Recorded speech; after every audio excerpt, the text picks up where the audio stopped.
የኢራኑን ጦርነት ለማስቆም እየተደረገ ያለው ጥረት በተለያየ መልኩ መጠነኛ ተስፋ እየፈነጠቀ እንዳለ ይታወቃል። ሊባኖስና እስራኤል ተስማምተዋል። ያው ውስብስብ ቢሆንም የሂዝቦላህና የእስራኤል ግጭት እንዲህ በቀላሉ ይቆማል ተብሎ ባይታሰብም ቢያንስ ለ10 ቀን እንዲስማሙ እየተደረገ ይገኛል። ተስማምተዋል። ከዚህ በተጨማሪ ደግሞ የኢራኑንም ጦርነት ለማስቆም የተለያዩ ጥረቶች እየተደረጉ ይገኛሉ። ቅዳሜና እሁድ ድርድር እንደሚደረግ እየተጠበቀ ይገኛል። ፓኪስታን አሁንም በአሸማጋይነት ብቅ ብላለች። የአሜሪካው ፕሬዚዳንት ዶናልድ ትራምፕም ለሰላም ጫፍ ላይ ነን ወይም ደግሞ ጦርነቱ ሊያበቃ ጫፍ ላይ ደርሰናል እያሉ ይገኛሉ። ኢራንም የተለያዩ ባጣቸው ችግር የለውም ለሰላም የምትላቸውን ነገሮች እያደረገች እንደሆነም ተናግረዋል።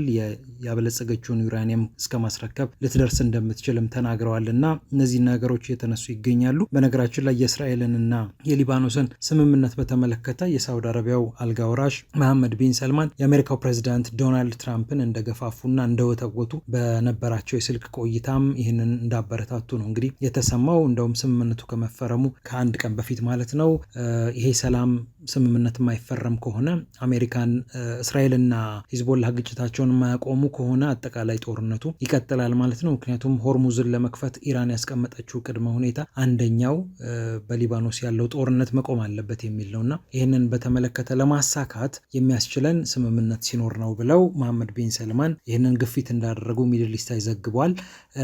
ይህንን ያደረጉበት ምክንያት ደግሞ ሆርሙዝ መከፈት አለበት፣ ነዳጃቸው መሸጥ አለባቸው፣ ወደ መደበኛው የኢኮኖሚ ወደ መደበኛው የሰላም ህይወት መመለስ አለባቸው። በዛ ምክንያት እንግዲህ ትራምፕን ከግራ ቀኝ እየጎተጎቱ ይገኛሉ። ያው የእስራኤል ባለስልጣናት በተወሰነ ደረጃ ቅሬታ አላቸው። በተለይ ሂዝቦላህን እንመታለን ግን አሜሪካ ነች እንዲያደርጉ የምትለን፣ እኛ አሸናፊ የምንሆንበትን መንገድ ራሳችን ማበጀት አለብን የሚል ቅሬታ በኔታንያሁ ላይ እያነሱ እንደሚገኙ ይታወቃል። ነገር ግን አጠቃላይ ቀጠናዊ ውጥረቱ በቀላሉ ይበርዳል ተብሎ አይጠበቅም። የእስራኤል ወታደራዊና ፖለቲካዊ ተንታኞች እንደውም በቀጣይ ኢራን እንኳን ተዳክማ የኢራን መከላከያ የኢራን አቅም ሙሉ ለሙሉ ቢሟጠጥ እንኳን ሌሎች ተገዳዳሪዎች፣ ሌሎች ፈተናዎች አሉብን እያሉ ይገኛሉ። ፈተና አድርገው ካስቀመጧቸው ሀገራት መካከል ደግሞ ቱርክና ፓኪስታን ይገኙበታል። ወይ ቱርክ ወይ ፓኪስታን እንግዲህ ቀጣይ ጠላታችን ሊሆኑ ይችላሉ እያሉ ነው እነዚህ የእስራኤል ተንታኞች። በማሪቭ ጋዜጣ ላይ ጽሁፉን ያሰፈረው አንድ የፖለቲካ ተንታኝ ይህንን ጉዳይ በተመለከተ እንዲህ ይላል። ቀጣይ እንግዲህ ኢራን ከሞላ ጎደል ተመታለች ብሎ ነው እንግዲህ እሱ ድምዳሜ ያቀረበው እና በቀጣይ ከቱርክና ከፓኪስታን ጋር ፍልሚያ ሊጠብቀን ይችላል የሚል ነገር ነው እንግዲህ ያነሳው። ቦአዝ ጎላኒ ይባላል። እንዲህ አይነት ጽሁፎችን በመጻፍ ይታወቃል። ለእስራኤል ፖለቲካ፣ ለእስራኤል የደህንነትና የወታደራዊ እንቅስቃሴዎች ቅርብ ከሆኑ ጸሐፊዎች መካከል አንደኛው ነው። በማሪፍ ጋዜጣ ላይ የጻፈው ጽሁፍ እያነጋገረ ይገኛል። የኢስላማዊ ሪፐብሊኳን ወታደራዊ አቅም አዳክመነዋል በሚል ከጻፈ በኋላ ግን ቱርክ ወይ ፓኪስታን ምናልባት ችግር ውስጥ ሊከቱን ይችላሉ የሚል ነገር ነው እንግዲህ የሚነሳው። ሁለቱ በጣም ብዙ ሚሊዮን ህዝብ የሚኖርባቸው የሱኒ እስልምና ተከታይ የሆኑ ሀገራት ናቸው። ቱርክ ወደ 85 ሚሊዮን ህዝብ አካባቢ አላት። ፓኪስታን 240 ሚሊዮን ህዝብ አላት። በተለይ ፓኪስታን ምንም እንኳን ኢኮኖሚያዊ አቅሟ ብዙ የሚያስመካ ባይሆንም በህዝብ ብዛት፣ በያዘችው የቆዳ ስፋት እንዲሁም ደግሞ ከአሜሪካ ጋር ባላት ግንኙነት ከምንም በላይ ደግሞ በታጠቀችው የኒኩሌር ኃይል ምክንያት በኒኩሌር ቦምብ ምክንያት ትፈራለች፣ ትሰጋለች። ከሰሞኑ ሳይሆን ያው ከተወሰኑ ወራት በፊት ሳውዲ አረቢያ ከፓኪስታን ጋር ልዩ ወታደራዊ አጋርነት ተስማምታ እንደነበር ይታወቃል። በቅርቡም እንደሚታወቀው የኢራኑ ጦርነት ከተነሳ በኋላ እያደራደረችም ጭምር የጦር ጀትንና በሺዎች የሚቆጠሩ ወታደሮችን ወደ ሳውዲ አረቢያ መላኳ የሚታወቅ ነው። ግን ከኢራን ጋር ያላት ግንኙነት አሁንም ጥሩ ነው። አሁንም ጥሩ አደራዳሪነት ሚናዋን እየተወጣች ትገኛለች። በአሜሪካ ትከበራለች። ኢራንም እንዲሁ ምርጫዋ አድርጋታለች ለአደራዳሪነት። ስለዚህ አደራዳሪነቷ ይቀጥላል። ግን ለእስራኤል ግን ይሄ ብዙ የሚጥም አይደለም። ግን ፓኪስታንን በመገፋፋትና በፓኪስታን ላይ ሌላ ወታደራዊ እርምጃ ለመውሰድ ማሰብ ግን ኒውክሌር የታጠቀች ሀገር ናትና ትንሽ ያስቸግራል። ቱርክም ደግሞ ብትሆን የኔቶ አባል ሀገር ነች። ስለዚህ እስራኤል እነዚህን ቀጣይ ተገዳዳሪዎቿን እንዴት አድርጋ ነው የምትፈትናቸው? ወይም በተለመደው ወታደራዊ መንገድና የአየር ኃይል እርምጃ ይወሰድ እንዳይባል እነዚህ ሀገራት የታጠቋቸው መሳሪያዎች ቀላል አይደሉም። ቱርክ በጣም የተደራጀ የአየር መከላከያ ስርዓት አላት። የኔቶ የጦር ቤዝም የሚገኝባት ስፍራ ናትና ቱርክን በተመለከተ ምናልባት ሌላ አይነት ጫና፣ ሌላ አይነት ግፊት ካላደረገች በስተቀር ወታደራዊ በሆነ መንገድ ከቱርክ ጋር መፋለም ትንሽ ሊያስቸግር ይችላል።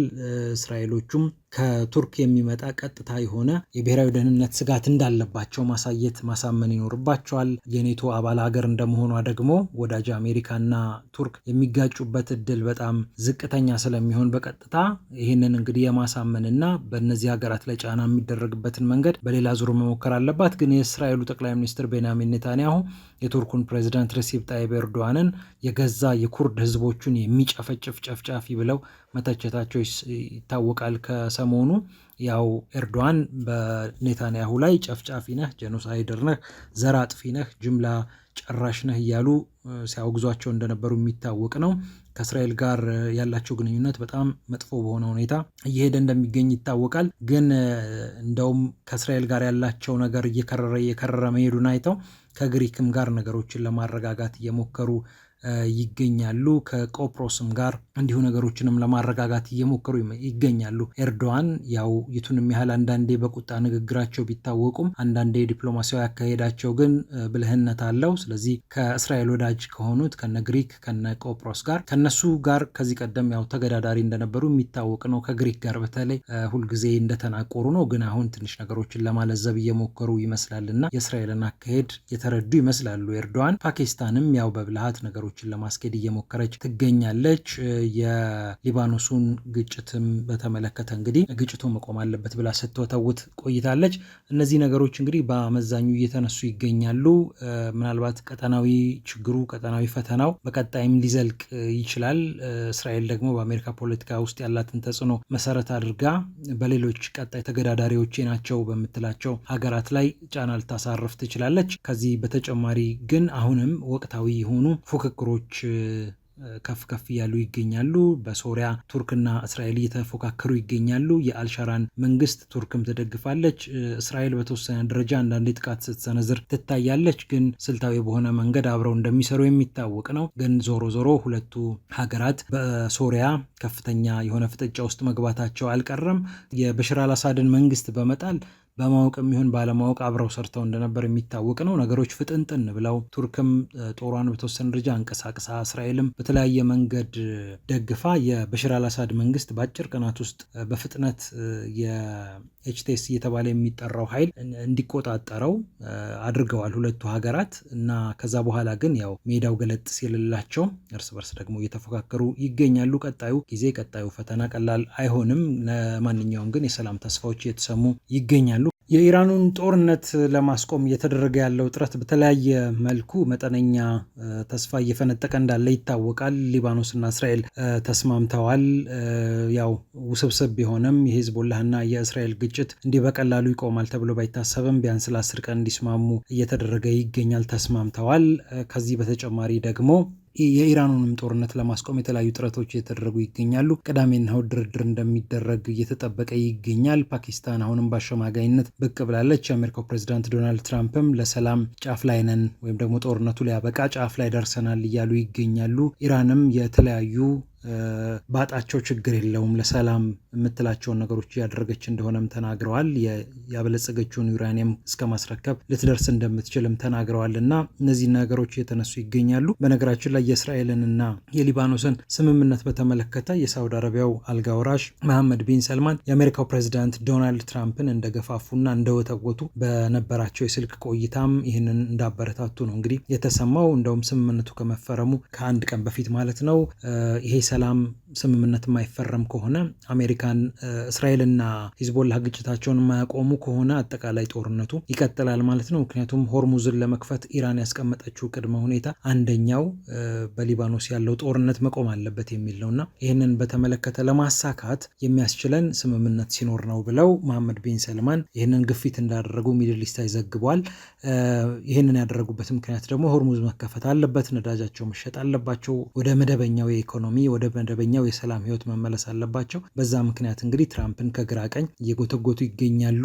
ያው የእስራኤል ባለስልጣናት በተወሰነ ደረጃ ቅሬታ አላቸው። በተለይ ሂዝቦላህን እንመታለን ግን አሜሪካ ነች እንዲያደርጉ የምትለን፣ እኛ አሸናፊ የምንሆንበትን መንገድ ራሳችን ማበጀት አለብን የሚል ቅሬታ በኔታንያሁ ላይ እያነሱ እንደሚገኙ ይታወቃል። ነገር ግን አጠቃላይ ቀጠናዊ ውጥረቱ በቀላሉ ይበርዳል ተብሎ አይጠበቅም። የእስራኤል ወታደራዊና ፖለቲካዊ ተንታኞች እንደውም በቀጣይ ኢራን እንኳን ተዳክማ የኢራን መከላከያ የኢራን አቅም ሙሉ ለሙሉ ቢሟጠጥ እንኳን ሌሎች ተገዳዳሪዎች፣ ሌሎች ፈተናዎች አሉብን እያሉ ይገኛሉ።